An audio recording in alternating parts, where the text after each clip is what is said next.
up. TheVegasLawyers.com. Lawyer up. Hello, Tony Abbatangelo from the Vegas Lawyers, live at Red Chimp Studios with Polly the Parrot and my two wenches over here. Ha ha! It's Pirate Day. Most importantly, I'm not saying any names. I'm not a rat. All right. Most importantly, happy Nevada Day, the real Nevada Day. Halloween, Nevada-ween, or as my oldest daughter, who's now 22, said when she was at UNR, go Wolfpack, happy Halloween. Woo! Nevada weed? Weed. I said Halloween. Halloween, like in marijuana. The THC, the devil's drug. Anyway, that's enough for my wenches over there. Went to court today. Judge Weiss had his hat on.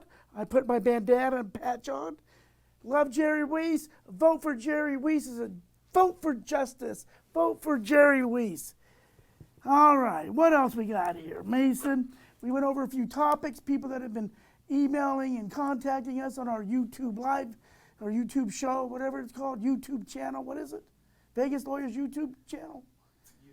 YouTube, that's close enough. I don't know, all these damn finagled apps and stuff. So, of course, we had to address the first question. We had to. Razor blades and apples. Now, here's what I told people. Here's what I told Mason. When I was a kid, we were happy to have a razor in our apple. That way my dad could shave. We were so poor, we didn't even have a razor blade to shave. And my dad would have a long beard, and he'd get that razor blade out of our mouths. It was stuck in my tongue, pull it out, and then he would shave and get himself clean. So I don't know why people complain about razor blades and apples. Personally, I think that's the OG, the original gangster fake news. I don't think anybody ever had a razor blade found in an apple. Even though as a kid, you see on the news, somebody found a razor blade in an apple. And I remember when they said, take your bags of candy to the ER and x-ray it and all that shit. Bunch of lies, a bunch of fake news. It's been going on for years. Anyway, so that would be a crime. Putting a razor blade in a apple is a booby trap. I didn't look that statute up, but it's a felony. Just like if you booby trap your house. You put a spring, the classic one is you put a spring-loaded shotgun and somebody opens your door and you blast them. Well, you really can't do that. That's against the law. Next thing, because we're going to keep this brief today so we get out there and get your candy, is THC in candy. People are asking me about marijuana, not just Becca over there asking about the Happy Halloween, Nevada weed, a weed, whatever. What were you saying again? Nevada weed, like it's Nevada Day. Oh, you weren't saying weed. No. Oh, okay, never mind. Scratch that. Don't even forget I even said that. But anyway, who would put weed in candy? It's expensive. And if you do get weed in candy, make sure you share with your friends and make sure you bring some to the Red Chimp Studios for the Vegas Lawyers because it's legal now and we want to participate. That's what I was told to say. I never would have thought that on my own. I've been a good boy for many years now. Another thing I saw on the news today, curfew. I saw County Commissioner Lawrence Weekly talking about 9 o'clock curfew, stop trick-or-treating. I agree with him. Stop banging on my goddamn door at 9 o'clock. What's wrong with you idiots? Go to bed. I'm trying to sleep. I'm old. Give me a break. But that is not official curfew. Curfews in Vegas are 10 p.m. during the weekdays because we want our kids to get plenty of sleep and be ready for school. And on the weekends, it's midnight. However, the one exception to that is on the Las Vegas Strip.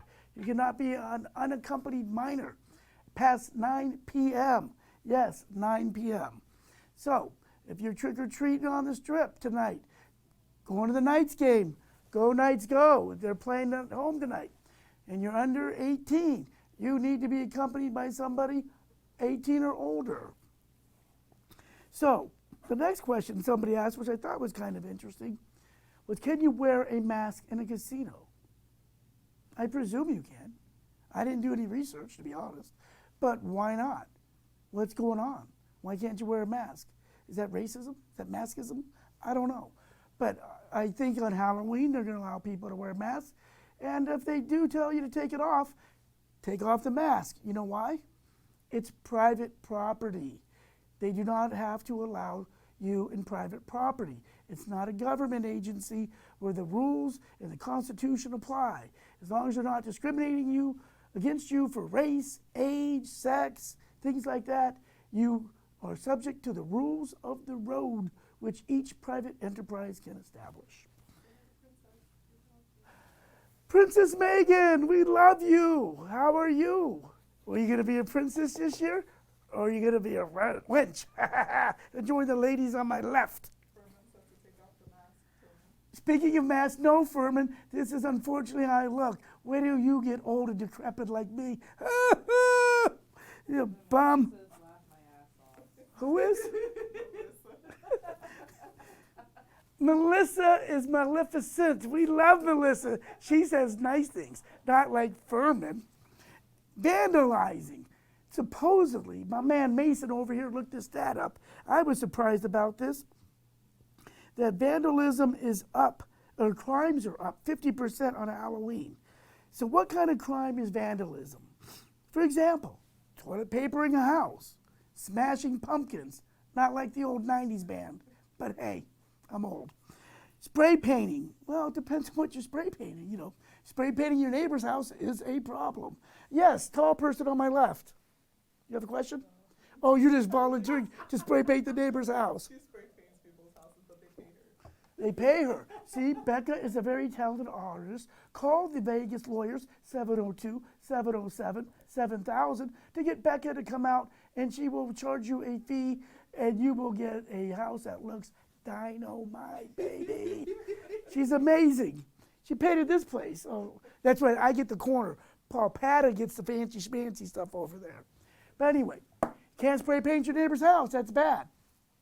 Since the statute of limitations is run, you also got to be smart about how you vandalize when you do the graffiti. We were Van Halen fans, Diamond Dave, not Sammy Hagar, okay?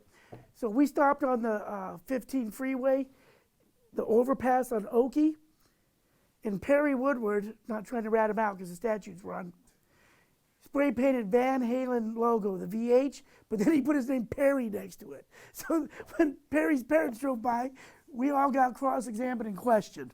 So don't leave a moniker, don't spray paint your name, address, social security number. More friendly, free legal advice here from the Vegas lawyers. So vandalizing. The way the statutes are broken down, under 250 is a misdemeanor, 250 to 5,000 is a gross misdemeanor, and any damage that's caused $5,000 or more is a felony. So if you're going to vandalize somebody's house, keep it cheap. Now, you know, that's right, that's good advice. You know, I'm here for you, people. So egging a house. Depends on what happens with the egg residue. Did you break a window? Did you leave just a stain? Was it easily cleaned off? Now, when I was a kid growing up here in Vegas and we got busted doing that, our parents dragged our asses over to the neighbor's house and made us clean it up. Nowadays, you get arrested. I got stories about that where it's just not the old days where when we used to get pulled over and we had beers in the car, the cops would yell at us and tell us to go home. Now they're going to maybe take you in. So it's a whole different world. So I don't advise egging houses, toilet papering, even vandalizing in a cheap manner. Stealing candy. The famous, you leave the bucket out of candy and there's a sign that says, please take one. You know there's always some jack-off that takes the whole damn bucket. It's ridiculous, pisses me off. So that's why what you do is you get a gun and you sit inside, you see who's really doing it, and then you get out there and you yell out, hey you damn kids, stop taking all my candy! And you fire a round off into the air. That's my advice. So that way you scare the hell out of the kids and they won't come back and you'll be the crazy old guy on the house. But that could be called discharging a firearm in public, and that could be a gross misdemeanor or felony. Could be, might be. But hey, just put the gun away, wash any gunshot residue off your hands, you'll be fine, trust me. I've been doing this a long time. And if you do get busted, don't forget to call Vegas lawyers, 702-707-7000. All right, staying safe from crime was our last questions. As I said, our man Mason, our support staff here, said 50% higher crimes. So, do people try to burglarize houses more often while you're giving out the candy? Is it harder to identify a suspect when they're wearing a mask? Of course, that always comes into play. That's why people wear masks when they commit crimes. Now, I had a guy, this was when I was a baby lawyer, about 28 years ago. I was fighting with the prosecutor who we were friends. We went to law school together. And these two teenagers robbed a Shakey's Pizza. That's how long ago this was. And they had masks on. Smart thinking, right? Put the mask on. And they said, well, we're going to identify your clients. And I said, how are you going to do that? They said, because they were wearing like tank tops. And one of them had a tattoo on his left arm that said Andrew. So they rolled up the sleeve, and guess what was on his left arm? Andrew. So that's how you got to be smart when you commit crime. And if you don't be smart and you get busted, don't forget, Fabulous Vegas Lawyers, give us a call. Gonna sign off, make this a quick one. Happy Halloween, happy real Nevada Day from the Vegas Lawyers. Watch the YouTube Vegas Lawyers channel. Don't forget, live at Red Chip Studios. Have a great evening, guys. Be safe and have fun. Lawyer up. TheVegasLawyers.com. Lawyer up.